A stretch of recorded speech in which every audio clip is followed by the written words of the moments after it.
Assalamualaikum warahmatullahi wabarakatuh. Halo semua, selamat pagi. Perkenalkan, nama Ibu Ali Iza Ayati. Nah, di sini Ibu ingin menjelaskan materi tentang IPA Biologi. Nah, sebelum pembelajaran dimulai, Ibu ingin bertanya dulu nih kepada kalian. Bagaimana kabar anak-anak sekalian? Ya, Ibu harap kabar kalian semua baik ya dan dalam keadaan sehat mengikuti pembelajaran ini. Adik-adik, alangkah baiknya kita sebelum mengikuti pembelajaran harus berdoa terlebih dahulu, karena apa yang Ibu sampaikan dan apa yang anak-anak pelajari hari ini bisa tercerna dan tersampaikan dengan baik seperti itu. Nah, sebelumnya Ibu ingin bertanya dulu nih kepada anak-anak sekalian. Anak-anak sudah sarapan apa belum? Ya, Ibu harap semua sudah sarapan ya, karena sarapan itu penting untuk kesehatan dan menjaga konsentrasi saat kita belajar. Nah, hari ini Ibu ingin menjelaskan dua materi tentang IPA Biologi. Yang pertama itu ada perbedaan daur hidup dari hewan, dan yang kedua ada manfaat dari sumber daya alam dan lingkungan untuk kehidupan kita sehari-hari dan makhluk lainnya. Untuk materi yang pertama, Ibu akan membahas tentang daur hidup hewan. Nah, sebelum Ibu menjelaskan, ingin bertanya dulu nih kepada anak-anak sekalian. Apa sih daur hidup itu? Baik, Ibu akan menjelaskan tentang daur hidup. Daur hidup adalah suatu proses yang dialami oleh makhluk hidup, dimulai dari awal adanya di bumi, lalu tumbuh dan berkembang, serta terus melakukan perkembangbiakan untuk mempertahankan kelangsungan atau mempertahankan jenisnya, seperti itu. Selanjutnya, daur hidup hewan sendiri dibedakan menjadi dua, yaitu daur hidup ametamorfosis dan metamorfosis.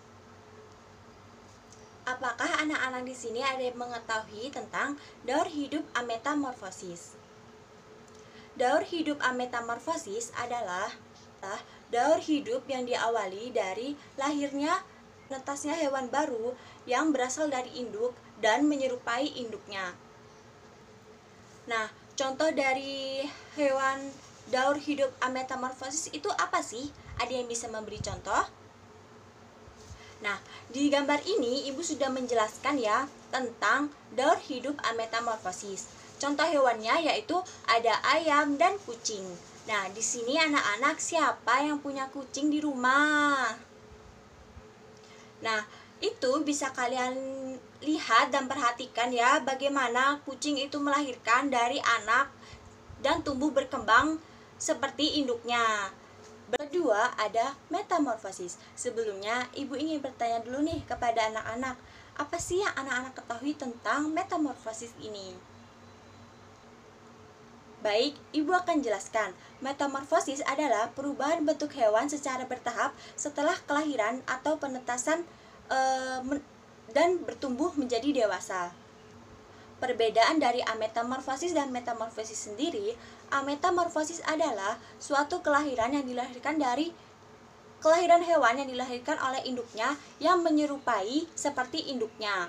Nah, sedangkan metamorfosis ini kelahirannya sendiri itu berbeda bentuknya dan mengalami perubahan bentuk-bentuk yang lainnya sampai menjadi hewan yang dewasa atau hewan yang besar, seperti itu. Metamorfosis ini dibagi menjadi dua, yaitu metamorfosis sempurna dan metamorfosis tidak sempurna. Metamorfosis sempurna dialami oleh hewan yang pada saat lahir memiliki bentuk tubuh yang sangat berbeda sekali dengan induknya. Sedangkan hewan yang mengalami metamorfosis tidak sempurna, bentuk tubuh hewan muda mirip dengan induknya, tetapi ada bagian-bagian tubuh yang belum terbentuk, misalnya seperti sayap. Nah, di sini Ibu contohkan juga seperti hewan nyamuk. Hewan nyamuk adalah hewan yang mengalami metamorfosis sempurna, di mana hewan tersebut diawali dengan telur, larva atau jentik-jentik, lalu adanya pupa, kemudian menjadi nyamuk dewasa yang biasanya berada di rumah-rumah anak-anak sekalian, seperti itu. Nah, metamorfosis tidak sempurna itu juga Ibu tunjukkan gambarnya adalah gambar kecoa ya, di mana hewan kecoa ini hewan yang dianggap kotor dan berkuman seperti itu. Nah, daur hidup kecoa ini dimulai dari telur, kemudian dari nimfa 1 di mana itu nimfa yang masih kecil, kemudian nimfa 2 di mana hewan tersebut mengalami penumbuhan yang lebih besar. Nah, kemudian adanya kecoa dewasa di mana mulailah tumbuh sayap-sayap yang belum terbentuk sempurna tapi sudah ada. Nah, yang kemudian ada dewasa terakhir atau dewasa 2 di mana kecoa ini sudah memiliki sayap yang sempurna yang biasanya sudah terpasang dan berbentuk dengan sempurna seperti itu. Hewan lain yang mengalami metamorfosis sempurna. Coba sebutkan hewan yang mengalami metamorfosis sempurna. Baik, betul sekali.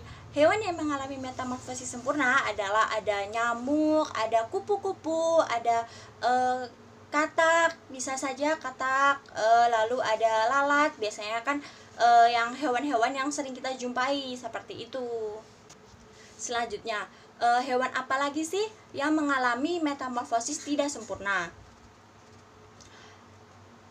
Baik, akan Ibu sebutkan metamorfosis yang hewan yang mengalami metamorfosis tidak sempurna itu adalah ada capung, ada kecoa yang tadi Ibu sebutkan, ada jangkrik, ada belalang, dan serangga yang lain seperti itu. Apa yang Ibu ajarkan dan Ibu sampaikan dan video yang telah Ibu tampilkan dapat menambah wawasan dan pengetahuan kalian mengenai daur hidup hewan. Nah, sebelumnya masih pada semangat semua anak-anak? Ya, harus semangat ya, karena ini kita masih ada satu tema lagi. Sebelum melanjutkan pada materi kedua, mari kita untuk bernyanyi Semangat Belajar. Nah, videonya akan Ibu tampilkan ya. Kita semua anak-anak Indonesia, generasi penerus bangsa. Giat sekolah, tugas kita yang utama, serta taat ibadah sesuai agama. Ayo kawan, belajar simak guru, mengajar biar pintar, kelak jadi orang besar. Tertib tentram di kelas, fokus dan jangan malas. Kalau malas nanti bisa tinggal kelas. Langsung saja anak-anak, kita memasuki pembelajaran kedua, yaitu manfaat sumber daya alam bagi kehidupan manusia. Ya, langsung saja kita ke manfaat sumber daya alam yang kita rasakan di kehidupan sehari-hari. Manfaat matahari tuh bisa buat jemur baju, itu benar banget kan ya, karena kan matahari itu kan memancarkan sinar yang membuat kalau orang tua kalian menjemur baju tuh jadi kering gitu. Nah, selanjutnya ada juga yang bilang, Bu, untuk bernafas, karena kan kita butuh nafas. Nah, itu bener banget, kita kan sebagai manusia membutuhkan oksigen. Nah, namun oksigen yang bagus adalah oksigen yang berasal dari pohon-pohon yang besar. Nah, sekarang kan banyak tuh pencemaran udara, kayak adanya pemakaian motor yang secara berlebihan, terus asap-asap dari pabrik. Yang pertama adalah sebagai sumber makanan. Kenapa sih jadi sumber makanan? Karena sumber daya alam hayati adalah apa tadi Ibu bilang? Tumbuhan dan hewan. Nah, tumbuhan sendiri seperti sayur-sayuran, buah-buahan, itu berasal dari mana? Dari tumbuhan kan? Nah, di sayur-sayuran tersebut, di buah-buahan tersebut, itu tuh banyak banget vitamin dan yang itu tuh sangat bermanfaat untuk tubuh kita. Nah, selanjutnya ada juga manfaat lain, yaitu sebagai tempat manusia dan hewan untuk berlindung atau untuk hidup.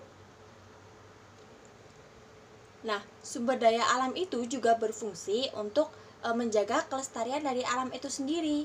Nah, yang terakhir ada sebagai sumber energi listrik seperti matahari yang dapat diubah menjadi energi listrik. Alhamdulillahirrahmanirrahim, kita sudah sampai pada pembelajaran akhir ya, yaitu tadi kita sudah membahas apa saja. Yang pertama ada daur hidup antar hewan, dan yang kedua ada pemanfaatan sumber daya alam. Nah, Ibu harap kalian dapat terus belajar ya tanpa tanpa harus ibu suruh nih. Jadi kalian belajar sendiri di rumah, membaca dan mengamati alam sekitar seperti itu.